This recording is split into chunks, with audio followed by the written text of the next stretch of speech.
start. Today, we're going to start with a land acknowledgement. So before we begin, I'd like to take a moment to offer a land acknowledgement. As a community of practice focused on sustainable buildings, it's important that we ground our work in the lands where we live and the knowledge that has shaped these lands for millennia.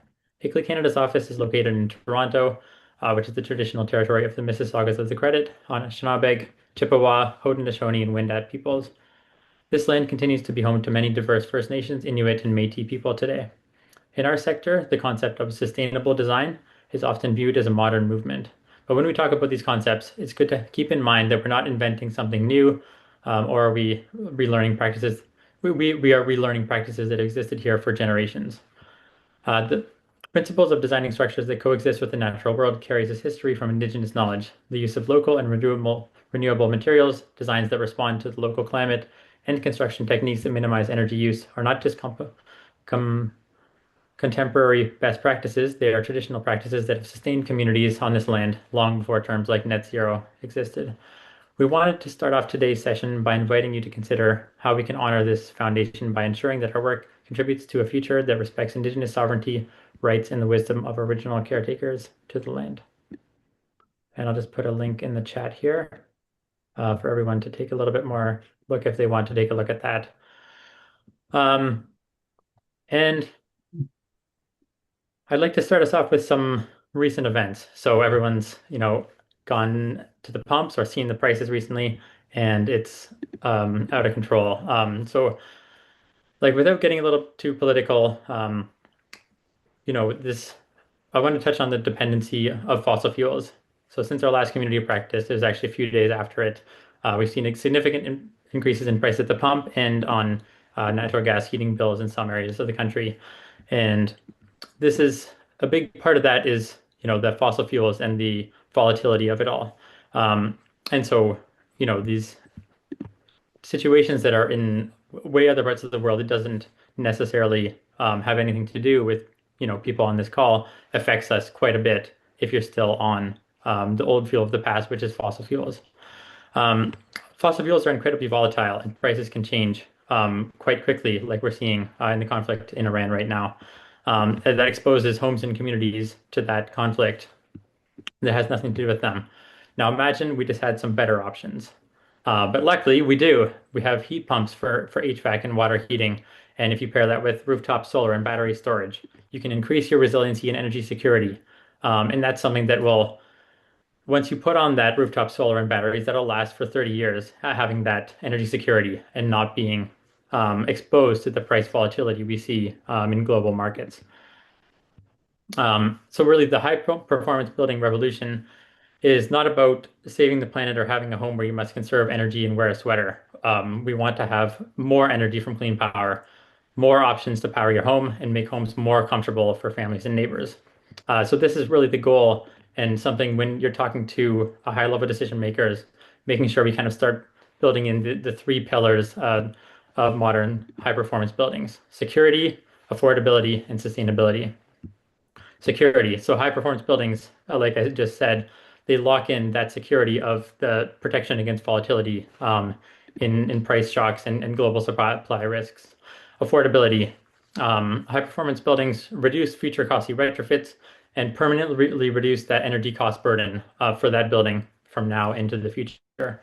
And sustainability. High performance buildings use less energy and more renewable energy, creating a healthier indoor environment by sealing out dangerous wildfire smoke and not polluting from the natural gas exhaust that's released from houses across the country.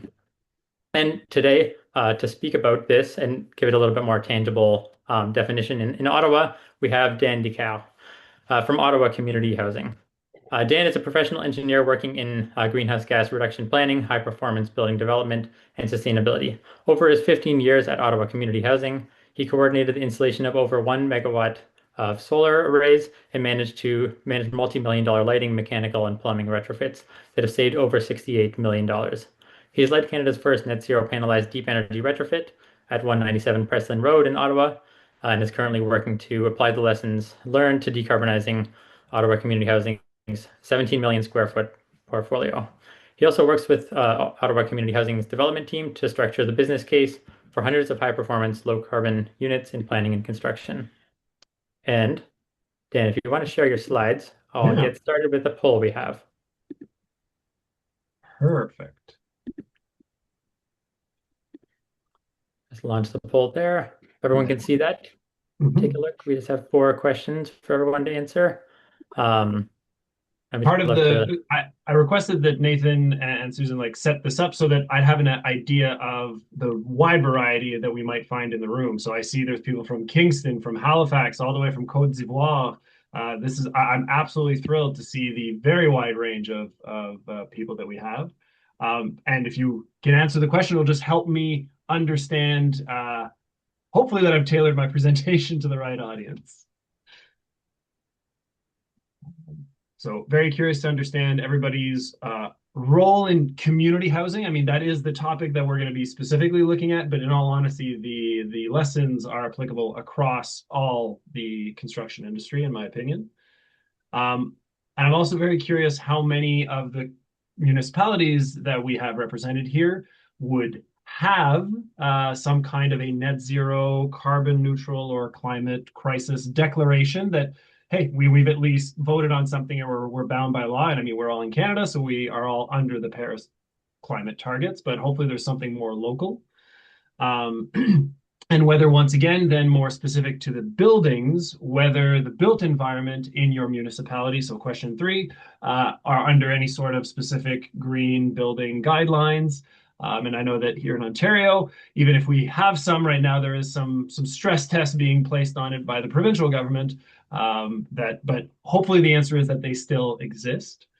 And then last question is how you feel. Like in all honesty, I mean, this is a little bit of a sniff test, but how do we feel that given the current political climate, how would we rate the support for all these all these things we've committed to, but also green initiatives in your municipality overall? And feel free to be as as optimistic or pessimistic as you want with that answer. This is really kind of like a gut check of how we feel about where we are right now. Ah, Okay.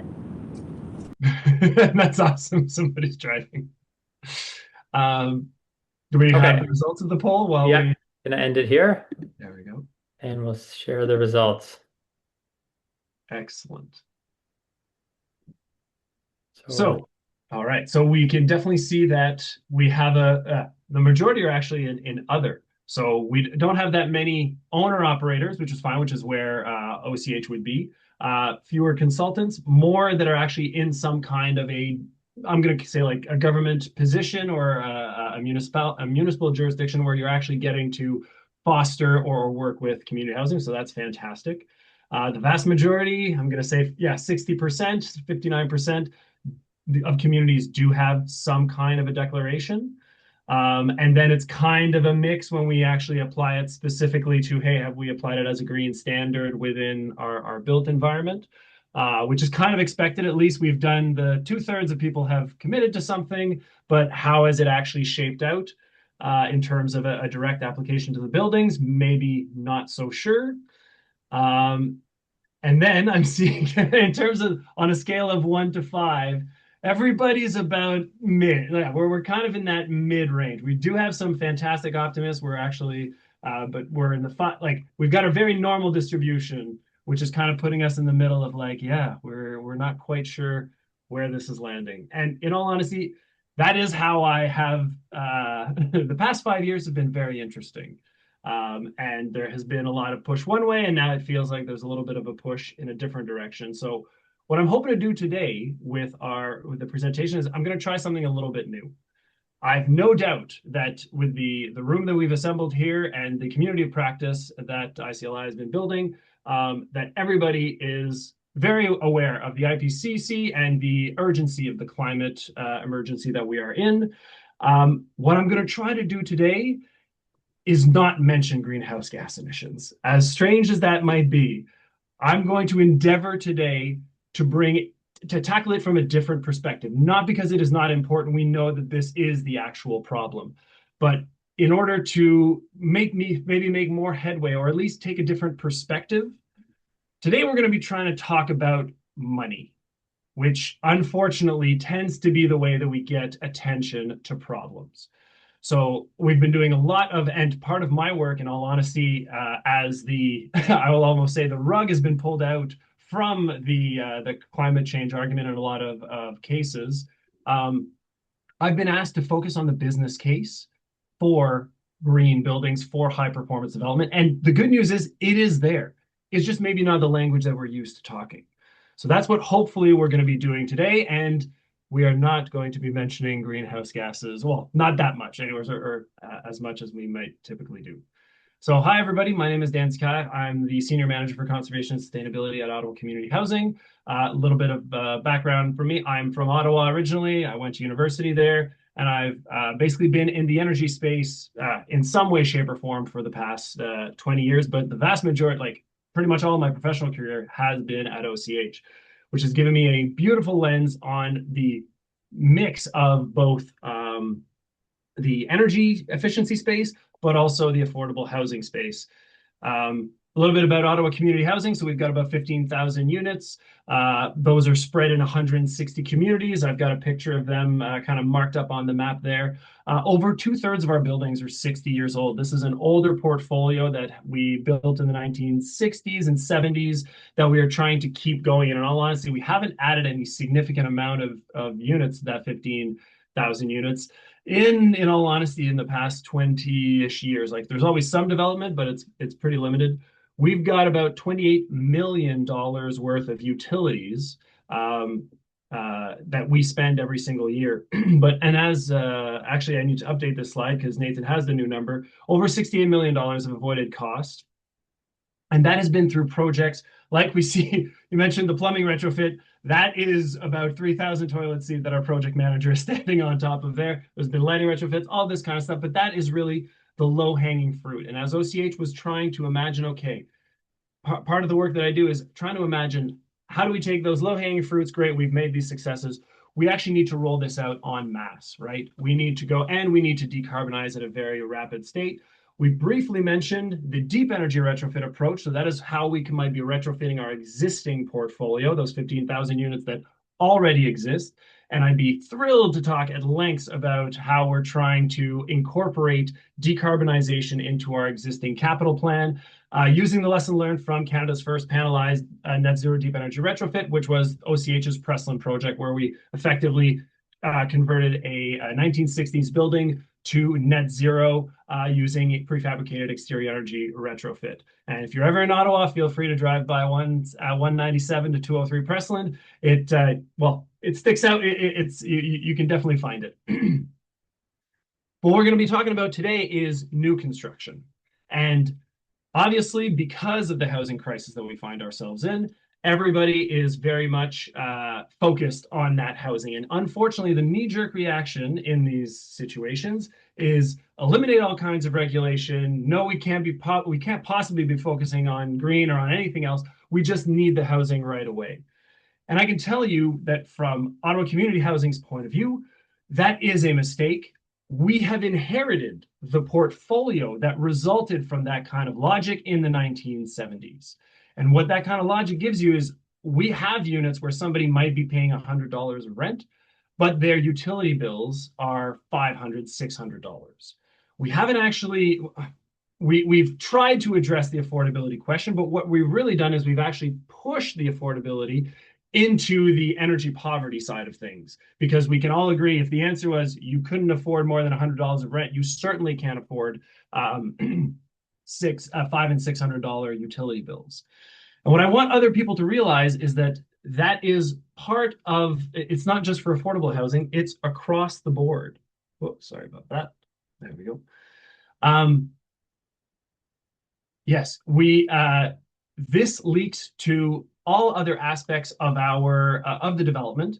And when I look at fantastic new developments like this, and as we're trying to address that housing crisis, I'm actually seeing something more like this, where these houses are kind of double parked on our grid. If we are building the way that we used to be building 30 years ago without any high performance standards, we're allowing developers to double park their houses on our utility grid. Imagine you're at the grocery store, busy on Sunday, and somebody's taken up more parking spots than they need.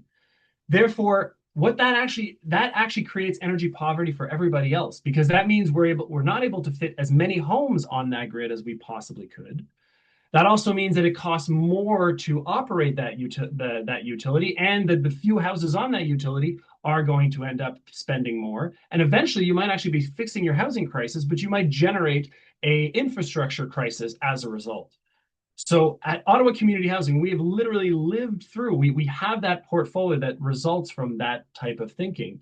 And we're here to show that affordability actually implies sustainability. These two things are not opposites, they are actually complementary. And in fact, if we are talking about long-term affordability, insulating ourselves, as Nathan was talking about that volatility in the utility market, this is the best investment that you can possibly make. So at OCH, we've tried to incorporate that. We've been incorporating that logic into our new developments over the past 10 years that we've been kind of having our development strategy. Take you all the way back to one of our first buildings in 2019, which is 1290 Coldry, all the way to the left. And you can see that we've consistently been able to improve on our total our UEI, our energy intensity index, our energy use index. Basically, taking it to, we've been building to passive house standards. We've been adopting heat pumps. And as we are getting below 100 kilowatt hours, that's usually because there's some kind of geothermal or a ground source heat pump into that design. So that is how we've been able to deliver high performance buildings. And in all honesty, we are the owner operators of these buildings. So it's been fairly I'm going to say easy. We've been able to make that business case because we are not only the builders, we're also going to be the operators of these assets. So we can say, hey, it makes sense for us to put in that extra 5% in order to get that long-term benefit, because we will be able to see that payback period. We will be holding on to this asset in the long term. And now, as I mentioned that we haven't done a whole lot of development historically. Clearly, over the past couple of years, we have been kicking it into high gear, and we're not slowing down. What I'm showing you here is basically the pipeline of development that OCH has lined up. Some of them I can't quite share the names of quite yet. But what you can see here, the important line that I'm trying to highlight is that there is up to 9,000 units that are currently in the hopper by 2032. So we are scaling this on a massive level. And as a result, my directors and my chiefs have asked me, Kate, we're going to need a pretty solid argument, like business case that proves to us the value that we're getting out of this. Can you actually tell us the exact, well, as good as we can, exact cost of this high performance development and the impacts on the portfolio in a long term? So, hey, love a challenge. So as a result, we had a new building that was coming up called 200 Beausoleil. And we took that opportunity with literally the architects that are designing the building as it's now going to tender. We said, what we'd like you to do is we want to use this as a template to figure out exactly where the lines are of where the biggest bang for our bucks is. So we actually asked these guys, and we paid them to do it, to design the building 5 times. Basically, we said, you're going to give us the base case, the absolute, just the normal code built building, right? That would be our case 1, the Ontario Building Code. Then we're going to take some incremental steps, and we're going to redesign that building as if it was 20, like MLI Select is another kind of layer of funding that we can get. And I will say, these were all kind of tailored to the different levels of funding, the City of Ottawa's High Performance Development Standard and the Passive House Standard. So as we're walking, case one is the base case. We add about 25% energy efficiency in case 2. We go a little bit higher, maybe into that 30, 40% range in case 3. By case 4, we're in a passive house standard, getting about up to 40 to 50% energy savings. And then in case 5, we are now adding a significant amount of renewables into that building. So, and just some very high level changes that happen as we're moving higher and higher. Obviously, our window to wall ratio is going to go down as we go higher and higher. We have managed in our new developments to produce very inviting and well-lit spaces even while doing that. So definitely, and I understand that these 40% ratios are different than your 100% ratios that you see in some of the condos that you see going up in Toronto. Um, but definitely we're going towards smaller, and we found that we don't need to go much lower than that 30% range. Obviously, the insulation is going to be like nobody. You don't need to memorize this, but you do need to see that we are moving towards a thicker and more comprehensive insulation package. And obviously, we're going to be moving from natural gas systems in the base case into heat pump systems, into air source heat pumps, as well as geothermal as we get towards case number 5. Then, so that is, it was designed by the architects. Then we brought in the energy modelers and they modeled every single one of these scenarios once again. So they modeled the same building 5 times over effectively so that we'd actually have an understanding of how much it will cost to operate these buildings and what are the GHG emissions and energy implications of the different decisions that we're making on during the design, right? And this is what comes out of there. Basically, we can see the different levels of energy performance of all of those different cases and what that means. So somewhere at 261 kilowatt hours per square meter per year in our base case, but we can take that, we can take it all the way to below 100 kilowatt hours per square meter per year, which is generally where we're trying to land these days, just by doing some of these improvements and obviously eventually trying to add some amount of renewable energy into the mix. Then I not once again not expecting you guys to read this because there's about 100 of these pages, which is we took that package. Now that we've gotten our energy consumption, we gave it to cost consultants.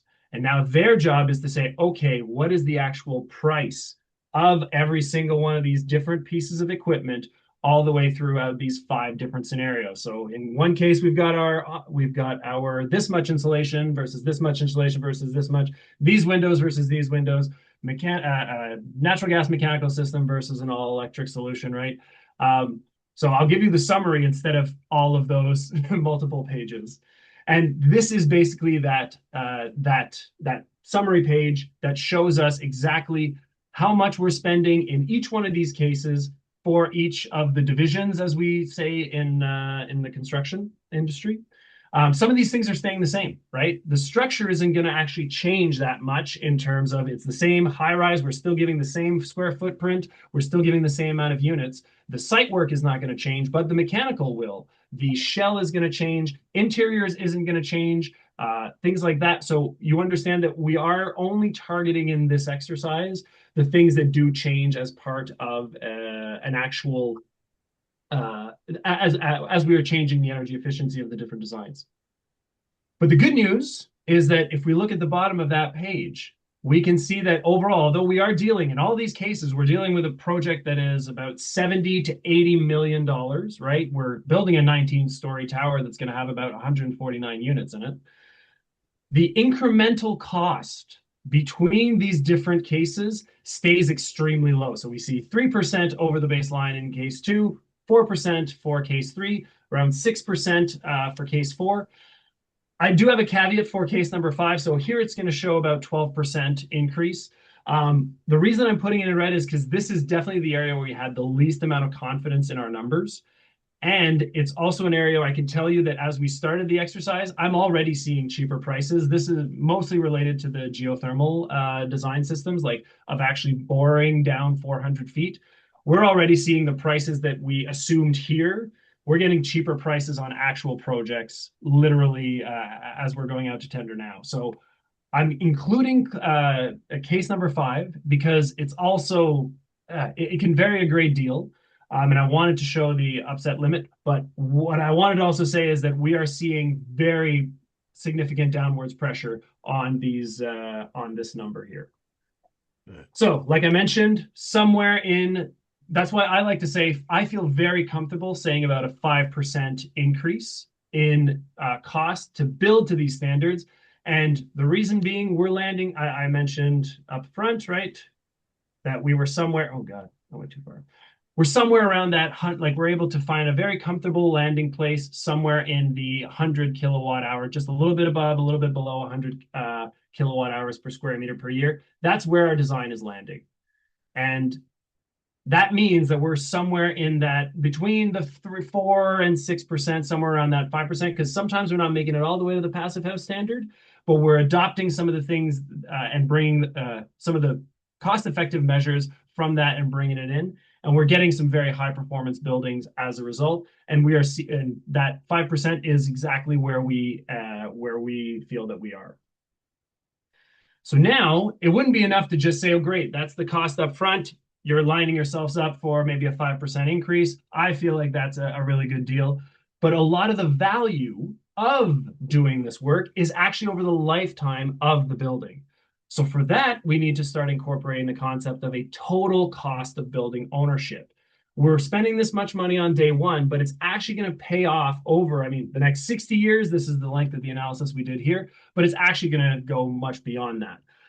When we're doing that, we do need to take some assumptions, right? We're going to have to decide, well, okay, well, what is the discount rate for our mortgage? What is the inflation rate that we should be assuming? What is the escalation rate on the utilities? What are those utility values? We decided that it would make sense to have kind of two boundary conditions in there. One is going to be the industry value. And the industry value is the very optimistic, no carbon pricing, everything's pretty good. Money in the future is really cheap, so a very high discount rate, not that much energy escalation. We don't think there's going to be any problems related to energy ever again. It gives you a pretty and a very low cost for natural gas. That gives you a pretty rosy picture, but it also tells you, hey, that's kind of the bare bottom minimum. It can't get much better than that. Then we did include an OCH scenario value. We're like, check it out. We think things are going to be a little bit different. One, for our discount rate, we actually have access to longer term, a little bit cheaper money. So we are able to make longer term decisions, and money in the future is not as cheap as it is when we look at other sources. We are seeing a much higher energy escalation rate. And in all honesty, I feel pretty good about that. I feel that 3.5% right now is probably low. We also asked to assume a higher cost of natural gas, even after the carbon price was removed. And in all honesty, it was actually related to the fact that our renewable liquefied natural gas plant was coming online. And as happy as you might be about whatever the price of natural gas is today, trust me, we are now exporting 1/6 of the capacity of what we consume in Canada to other markets that are willing to pay 4 times more for it. Actually, that was this summer, so they're probably willing to pay even more for it now. And there is not a cubic meter of natural gas that is going to get sold to a Canadian household for a quarter of the price when it could be sold somewhere else internationally. That is just an unfortunate reality. So there are significant upwards pressure on our local natural gas prices because of our participation in that international market. So that kind of gives you maybe, let's call maybe that OCH scenario is probably maybe a little bit more pessimistic. But what we have to realize is this gives us the boundary conditions, and our actual reality is probably, hopefully, going to be somewhere in between the two. Although with the way that things are going in the world right now, there's a case that maybe that is even a more realistic scenario. Now we get to apply those discount factors or those calculations to the actual scenarios, right? So we know how much we're consuming in all of these cases. So we get to get the price of the natural gas, the price of electricity over the next 60 years, bring it back to an actual net present value. And I realize that sometimes the slides end up being a little bit of like just number gobbledygook. What we have to see here is that obviously our baseline scenario is our baseline, so there's no savings by comparison to it. And yes, when you get into scenario 2, if you're going to do the bare minimum, yeah, you're probably going to end up paying a little bit more because you're not actually getting the synergies from what you're paying for. You're just adding things to a crappy building. As we get to the scenario 3, the high performance development standard or the passive house level, you actually see, oh, this is where these things start to pay off. And I'm just going to draw attention. So the last 4 lines, the first 2 are the industry standard, right? So if you're going to take that very, very conservative approach, this is where your break-even point starts to be. If you're going to take the OCH values, you're going to start to see that even earlier because natural gas is more expensive and energy efficiency pays off quicker. So once again, we're not sure where it lands, but we can definitely see that once again, between 3 and 4, regardless of the scenario that you're looking at, you find yourself crossing that kind of payback period right in the middle between that 3 and 4, and therefore there's opportunity on the other side. And I will also say we also incorporated replacement costs because obviously we are probably installing more expensive pieces of equipment. These heat pumps are more expensive than the boilers. That's just a reality, as they are the leading edge technology. So we did also do a comparison of how much more it costs to actually maintain these more high performance buildings overall in all of these different scenarios. This tends to just be a drain because these, like I said, they're more expensive pieces of equipment. Now to try and show this in a nice graphical representation, on one side, we've got industry values for each one of these graphs basically represents the first line is your capital cost, right? So that's the yellow in the left graph, the orange in the right graph. The pink next is the replacement cost. So that what we're going to have to pay in order to keep that system up for the next 30, 60 years. The green, the next one is the operational cost.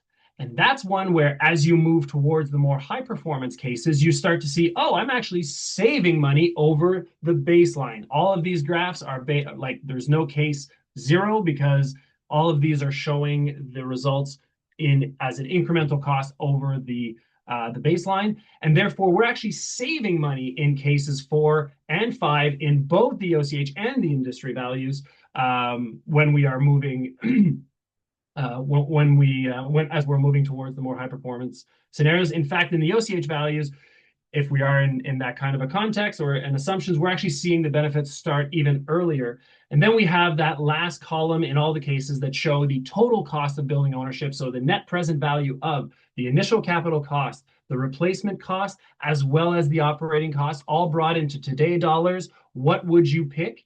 And we can see that we find ourselves in the best, most optimal scenario happens somewhere around case 4. And we can, I mean, it is still more expensive in the industry values, but we actually find ourselves in a cheaper building if, in fact, we found ourselves closer to the OCH assumption scenarios. And I like to, just to make it even more complicated, we can now mash those two graphs together to kind of overlap them. And the reason that I like to do that is because that gives you your kind of boundary, right? The individual graphs alone give you one value. The real answer is going to be somewhere in between. So, for example, in terms of the replacement cost, we know that replacement cost is going to be like between 2 and 3. Can you guys see my cursor? Probably not. Yeah. Yeah, we can see Oh, it. perfect. Okay. So we know that the actual cost is going to be somewhere between that. We know the actual operating cost is going to be somewhere between 1.5 and 9. And therefore, as we once again move towards that sweet spot that OCH feels we found in like 3 and 4, even regardless of which scenario you find yourself in, we should be seeing that break even cost compared to the baseline, because these are incremental cost graphs. We are actually pretty much on par with the baseline costs somewhere in scenario 3 and 4. So what that tells us is that it might actually be the exact same price as your normal baseline building to build to these standards. Even if you pay a little bit more upfront, you have the opportunity to get significant savings over the life of these buildings. So this is that total cost of building ownership approach. And once again, not really talking about GHGs, not trying to convince anybody bleeding heart to do something to their building. I'm saying this actually just makes sense from a cold, hard cash point of view. So goes the logic of how we're trying to structure the business case, so that as we're going to those next 9,000 units that I outlined, we can put this to rest. We're actually presenting this to our CEO next month, where the argument is just, do we all agree we're just going to keep doing it to this standard and we can just move on because we see the value? And we're hoping that the rest of the industry, as all of the fantastic municipalities that are sitting in the room right now are going to see the value in this, as well as the private sector. They're going to wake up to this. And I will say, I've been talking to a lot of private developers that as they've at least seen the value in the geothermal systems, and that is becoming their standard. So the reason that we're actually seeing the cost of the ground source heat pumps crash or become more and more affordable is because a lot more people are doing it. They're starting to see that demand. So that also means that these prices can only get better. We should be getting better pricing as more and more people adopt this. So Why should we actually? So hopefully that is a good argument that we just laid out. But let's take a step back and try to look at this from a broader municipality point of view. Why should we care about doing this? What are some of the actual benefits that we could see maybe a little bit more tangible? So I have listed some of what typically are called maybe the co-benefits, maybe the positive externalities, because obviously this is going to save tenants money. This is going to save owners money. And usually that's usually where it stops, right? There's an argument, well, the owner is building the building, they're going to try and justify it through that. But there's also an argument for the broader community to want to invest in this because, hey, this is going to save on infrastructure. It's going to save on the grid. It's going to save on transmission. There's also health implications of being able to provide proper cooling during extreme weather events. All of our new buildings are going to be able to do that, but also in providing cleaner air that doesn't have ppms in it, that is maintaining good low VOCs or properly circulated air for the level of CO2. And there's also an argument just to be said that livable cities that have better buildings and more happy just attract more talent and industry. There's so many ways that we've been trying to quantify these different co-benefits and trying to maybe get extra funding from different sources, right? I will admit it has been extremely hard, and this is some of the work that Nathan does with the Climate Insight, is trying to show some of that and actually do some of that mapping. But I also realize that that's not always a great argument because it's hard to put it to money. So let's try to really bring that money question home. Energy efficiency is insurance. And I'm very, I don't like using this slide of the Palisade fires. And I'm not actually here to talk about the fact that this is 35% more likely compared to pre-industrial times because of climate change. We can just focus on the $51 billion of damages that it caused, or the 1,100 homes that were unfortunately affected by this. But most importantly than anything, this is one of the few standing structures that made it through that fire. So I'm not actually talking about the insurance cost. I'm saying that the energy efficiency of this passive house built building that managed to survive the fire is actually an investment for our community's resiliency, right? The melted aluminum hubcaps from the car that is literally 5 feet away from this house is a testament to what this house was able to withstand, right? And hopefully we're able to see the value of resiliency to our communities as a result of building to a higher standard. We're investing in preserving our actual homes when we're doing this.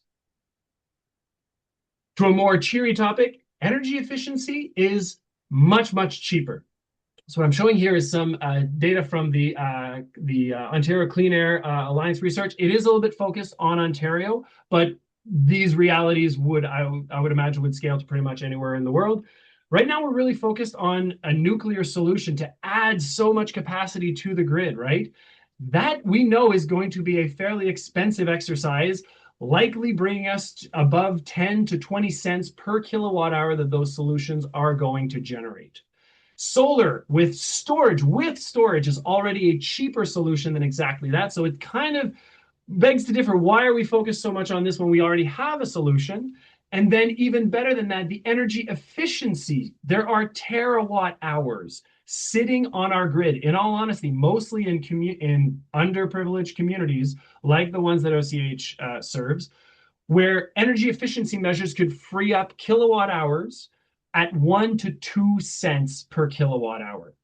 And we need a resilient grid that has various generation methods. Nobody argues with that.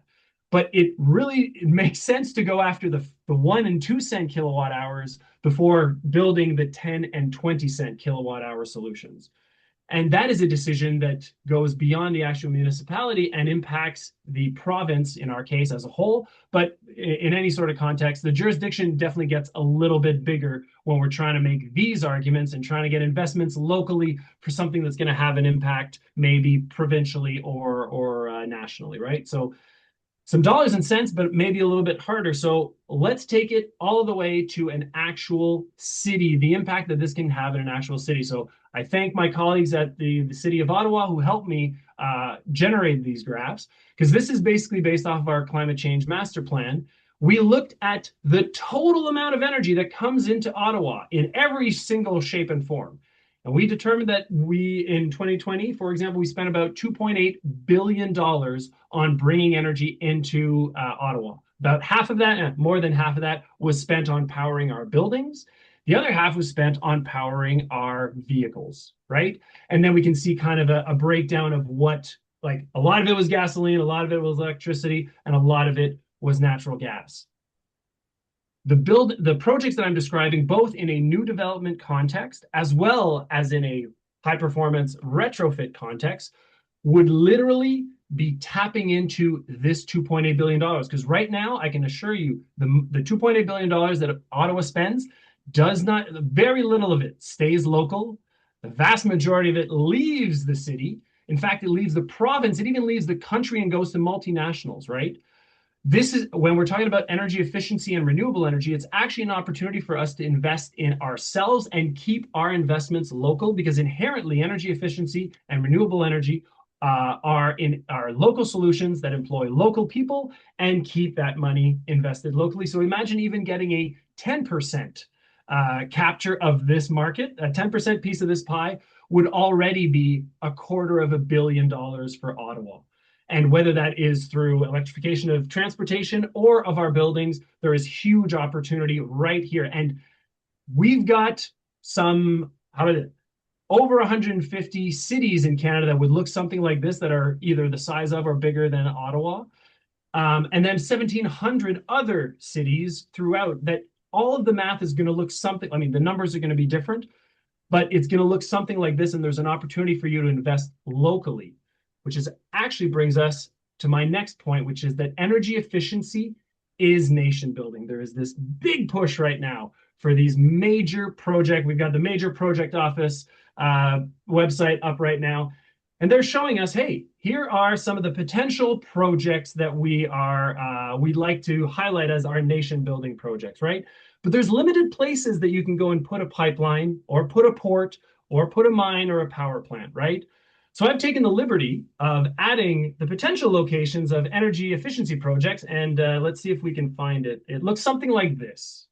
The answer is that absolutely every community throughout Canada has an opportunity for energy efficiency and has an opportunity to stimulate the local economy and keep that money locally while insulating ourselves against the extreme volatility of the utility market that was highlighted at the beginning of the talk, right? What I'm hoping, we're being given kind of a once in a lifetime opportunity with this housing crisis to focus on the actual building for a long-term strategy, and it's going to require a coast to coast to coast effort.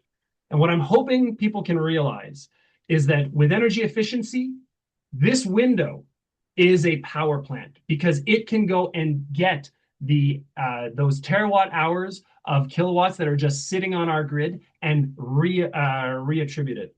This heat pump is a mine that can go and extract heat in your very backyard in order to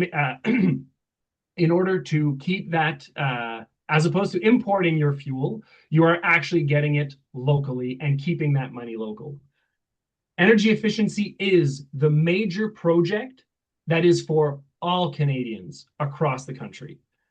And if we were wondering, sometimes it's hard to prioritize and whether this is the right thing to do right now, I like to show this slide. So this is actually from OCH's portfolio. This is our Overbrook community. This is the quintessential wartime housing development that they were doing at the time. The big innovation back then, by the way, was to build the basement first and add a furnace so you'd be able to work through the winter. That is the level of innovation that was produced, and it was very innovative back then, but I'd like to think that we could do something a lot better nowadays. The funny thing is that I can go back to every single one of these communities and find those homes pretty much, unfortunately, in the exact same condition that they were in when they were built in the 1960s. The decisions that we are making today will be with us for the next 50 to 100 years. So that's why it is important to make sure that we capture this opportunity today and incorporate energy efficiency into our housing crisis response, because we are not going to get another opportunity to tackle this issue as is clearly illustrated here. So with that, thank you very much. And I'm hoping we've got time for some questions. We do. Thanks a lot, Dan. Really great presentation, and I hope everyone got a lot from that. Feel free to put your questions in the chat or unmute yourself and just ask it aloud. I'll start with this one that I've seen in the chat. Have any projects considered use of biogas as another means of generating electricity, or as gray water reuse? Okay, so how about this? I've got answers for both. Biogas has been something, or I'll say it like this: use of the organics generated within our communities has been something that we've been trying to tackle, mostly because the first step is eliminating those organics going to landfill, period, so that we can eliminate those greenhouse gases from the anaerobic digestion. Um, Although, as hard as I've tried, and I've got some colleagues that we actually talk regularly where they've got an anaerobic digester solution, but it's got to be fed at least 1 ton of organic every single day. And so, from a housing provider point of view, that is not something that we're able to do locally within our infrastructure. But it is, I'll say it like this: I have proposed, especially in some of our new development, some very centralized organics collection that could be going to absolutely anything. Now, we've got in Ottawa, we've got anaerobic digestion at our ROPEC facility, but it's basically processing the wastewater solids, right? Um, I mean, there are ways that we could incorporate into that process. And obviously you could be capturing from landfill and things like that. But specifically for an auto in a housing context, that level of industrial solution isn't really something that we're able to make tenable. And another question here about what is used to make the homes fire resistant. I believe that's referring to the LA fires.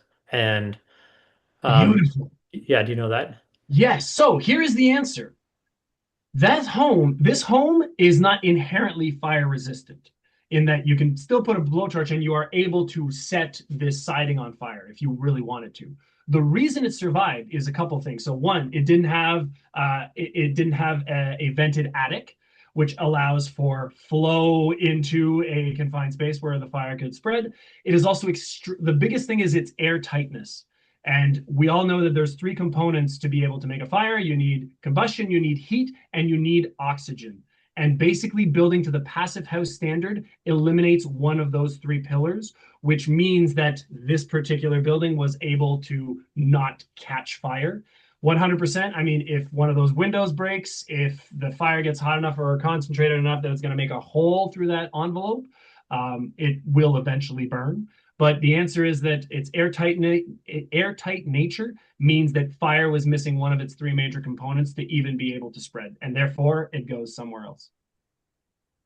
And the HVAC system, the air would go all through the HVAC system in a determined process rather than being it through the leaky spots in, say, code-built homes or something like Yeah. that. And so Um, that air is controlled. So if the fire didn't get right to that one intake spot, then the home should more likely be okay.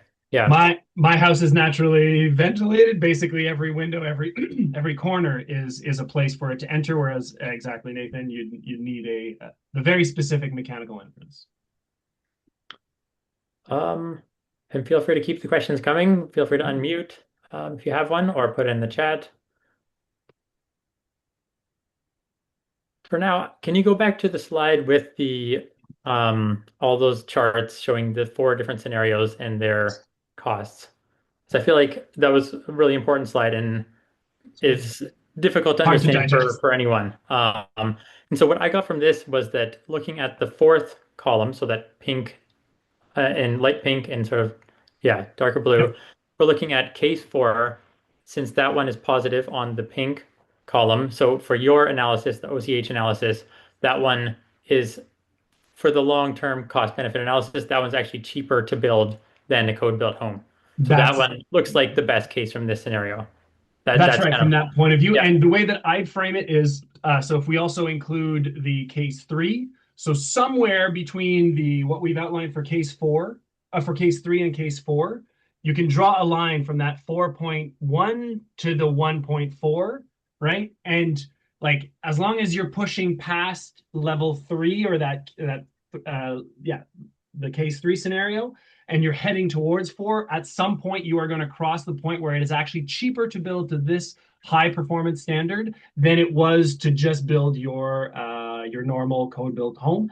And this is yeah, and we're talking here about the total cost of building ownership. So the net present the value that we're comparing between that we're moving from 4.1 to 1.4 is the net present value of the total cost of the operating incremental cost, capital as well as replacement.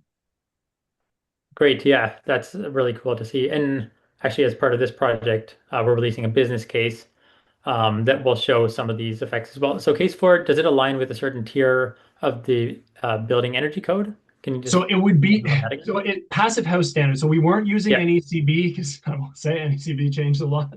Um, case four, the way to look at it is this would conform to the passive house standard. If you were like if you asked for a PHI or a FIAS built building, you would be in that category there. Yeah. Yeah, that's really cool to see those results. You got another question here about the homes and radon control. Do you look at that as part of the process? Okay, so I we have looked. I'm just going to go back to our this guy. So we are in the process of selectively doing some radon testing in some of our buildings where we've been identified that there's a potential issue. For this building, where we were going from a naturally ventilated building to an extremely airtight building, we did some very specific radon control, like testing. So before we put the radon, we for a year before we had the radon detectors in, then we put the radon detectors after to make sure we didn't do anything bad. For this particular building, there wasn't a radon concern, I will say. So we had very low, about like 2018 becquerels in the before case, and then we had no significant change from that in the after case. And in some even cases, it went a little bit down. So it was radon wasn't a concern there, but had it been a concern, like as is being pointed out here, we have a very tight building envelope. That means that's staying more stagnant in there. We had some options to do obviously some active depressurization under the slab and then venting it out. We had considered also incorporating that into the ERV. So this building now has it's pulling fresh air in and it's preconditioning the incoming air with the exhaust air that's going out. We were planning to potentially incorporate that after the actual HRV to kind of use one exit point. Or we would have had to do a new point to actually vent out the radon. But luckily, it wasn't a problem for this. But for airtight buildings, something to keep in mind. Yeah, yeah, really good point. Um, I had another question. So my last role was at a municipality, and we occasionally, it's not very common where I was, but occasionally there was homes, and we're looking at building new buildings for community buildings, and we're also looking at building a fire hall, and making that case to higher ups and managers, directors, that this is the right thing. Some of them obviously would respond to seeing these charts and these numbers, um, but some of them maybe just a first step. Do you have any advice on? It sounds like you're going to speak with some of your managers coming up, and advice on others on how to kind of speak with the managers, understand and like really get to the heart of this is something that's good for the bottom line. It's good for the community. It's good for energy security. Like some people don't necessarily see those in the way that the sustainability group does here. How about this?